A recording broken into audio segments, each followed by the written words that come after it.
Hey everyone, welcome back to another episode of English at Work. I'm Mr. B, and today I've got my amazing co-host Anna here with me. Hi everyone, so excited to be here. Thanks for joining us. You know, before we jump into today's awesome topic, we'd really love it if you could hit that like button and subscribe to our channel. Seriously, it helps us so much. And hey, if you want to be part of our learning community, just leave a comment below. Tell us what you want to learn about next. We read every single one. Yes, and if you're feeling good about this episode, share it with your friends who are learning English. Help them level up their business English game. Exactly. Okay, now that we've got that out of the way, let's talk about something that literally everyone deals with at work. Anna, what are we covering today? Oh, I'm so glad you asked. Today, we're talking about how to navigate the English language in a professional workplace. You know, from sending emails that don't sound weird to actually participating in meetings without wanting to hide under your desk. Oh man, I love that. So real. I think a lot of people feel super anxious about this stuff, right? They're worried about making mistakes. Totally. But here's the thing. Most people are way too hard on themselves. Even native speakers make mistakes in emails and meetings.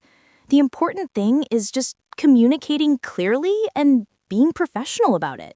That's such a good point. Okay, so let's start with something everyone does almost every single day. Emails. Anna, how many emails would you say you read in a week? Oh gosh, probably hundreds. And you know what? I still see people struggling with the basics. Like, they don't know how to write a professional greeting, or they're way too casual, or sometimes they're way too stiff and formal. Yes, that's the balance, isn't it? Finding that sweet spot between professional and friendly. So let's give our listeners some actual examples. If you're writing to someone you don't know very well, maybe someone more senior, how do you start that email? Great question. So you'd want to start with Dear Mr. Smith or Dear Ms. Johnson. If it's someone you know a bit better, you could do hi and then their name. Super simple. But here's the key. Never ever just jump into your request or message. You want to acknowledge them first. Right, like don't just blast them with a wall of text. Exactly.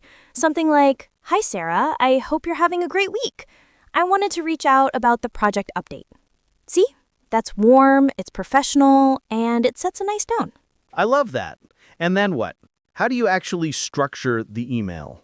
So you've got your greeting, then you might have a sentence or two of context or relationship building. Then you get into your main point. And here's something important. Be clear about what you want. Don't make people guess. What do you mean don't make people guess? Like, if you're asking for a decision or an action, spell it out. Say something like, could you please review this document by Friday? Instead of just sending the attachment and hoping they figure out what you need. Oh, that's so practical. And then how do you close an email? Because I think people get stuck on that too.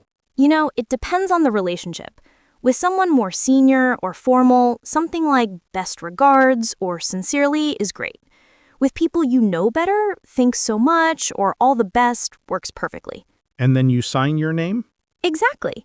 Your full name and maybe your title and contact information if it's your first time reaching out to that person. Okay, so emails, we've got that sorted, but let's talk about something that makes a lot of people nervous. Phone calls. International phone calls in English. Anna, you do a lot of those, right? I really do. And honestly, they stressed me out when I first started. The thing about phone calls is you can't see the person's face, so you can't read their body language. You have to rely completely on your voice and your words. So how do you prepare for a phone call? Great question. First, I write down 3 or 4 key points I want to cover. Nothing crazy, just bullet points. Then I take a few deep breaths, and here's something that really helps. Smile. Even though they can't see you, they can hear the smile in your voice.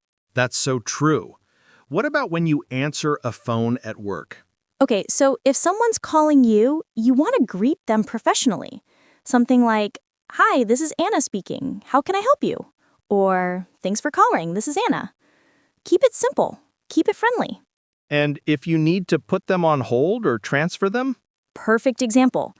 You want to ask first, would you mind holding for just one moment? And then don't make them wait forever. If it's going to be more than a minute, let them know what's happening. That's professional and considerate. I like it. Okay, so we've covered emails and phone calls. Let's talk about meetings. Because meetings are a whole different beast, aren't they? Oh man, meetings. Okay, so a lot of people, especially if English isn't their first language, they sit in meetings and don't say anything. They're listening, they're understanding, but they're scared to contribute. What's your advice for that? Prepare ahead of time. If you know what the meeting is about, think about one or two things you could say, even if it's just a question or a comment on something someone else said. Then, during the meeting, give yourself permission to speak. How do you actually jump into a conversation, though? Like, what do you say? So, there are some great phrases for this. You could say, "Can I add something?" Or, "I'd like to share a thought on that."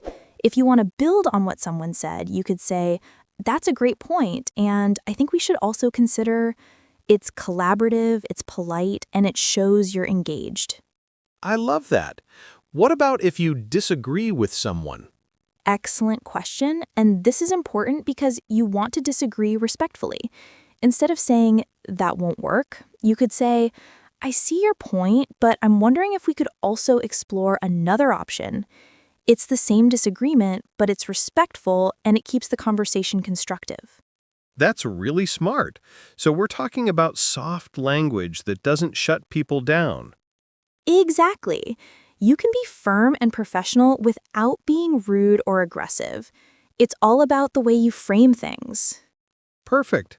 Okay, so let's touch on presentations, because that's another thing that scares people. Oh, yes, giving a presentation in English? A lot of people panic. But honestly, it's actually easier than you think if you practice a little bit. What's the number one thing you'd tell someone who's about to give their first presentation in English? Know your material, seriously. If you know what you're talking about, you're going to feel more confident, and that confidence is going to come through when you speak. You don't need perfect English. You need clear, organized thoughts. And how do you organize a presentation? Keep it simple. You've got your introduction where you say what you're going to talk about. Then you've got your main points, 3 is a good number, and then you've got your conclusion where you summarize what you've said and maybe ask for questions. What about when someone asks you a difficult question? If you don't understand, ask them to repeat it. There's no shame in that. You could say, "Can you rephrase that?" Or, "Can you give me an example of what you mean?" If you don't know the answer, it's okay to say so. "That's a great question. I'll look into that and get back to you." People actually respect honesty. Yeah, that's so true. You're not supposed to know everything. Okay, I want to talk about something that's super practical. Job titles and office vocabulary. Anna, this is something a lot of people don't focus on enough, but it's really important. So important. Like, you need to know the difference between a manager and a supervisor, or a director and an executive. It matters because it affects how you communicate with them. Right, so walk us through some common ones. Okay, so at the entry level, you've got interns and assistants. They're usually people new to the company or new to the workforce. Then you've got coordinators and analysts. They're doing actual work in their department. Moving up, you've got supervisors and managers. They're responsible for a team. Even higher, directors and executives. They're responsible for bigger sections of the company. And at the top, you've got the CEO or the president. That's helpful. And then there's all the different departments, right? Right, so you might work in human resources, which handles hiring and employee stuff. Finance or accounting handles money. Marketing creates ads and brand stuff. Sales sells products or services. Operations keeps everything running smoothly. And IT takes care of technology. And knowing these helps you understand the company better and communicate with different people appropriately? Exactly. Like if you're talking to someone in HR, you might discuss benefits or policies.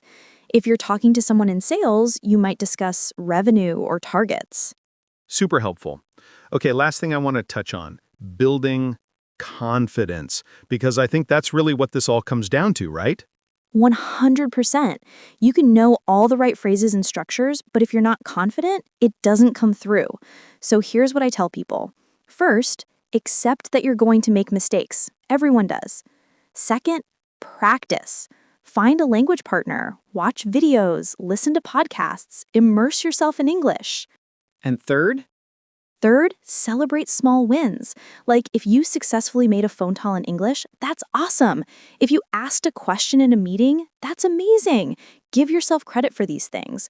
Building confidence is a journey, not a destination. I love that. And you know what? I think our listeners are going to find this so helpful. I really hope so. And if anyone has questions or topics they want us to cover next, please leave a comment. We love hearing from you guys. Seriously, your feedback helps us make better content. So hit that subscribe button, leave a like, and we'll see you in the next episode. Thanks so much for listening, everyone. Keep practicing, stay confident, and remember, you're doing better than you think. See you next time.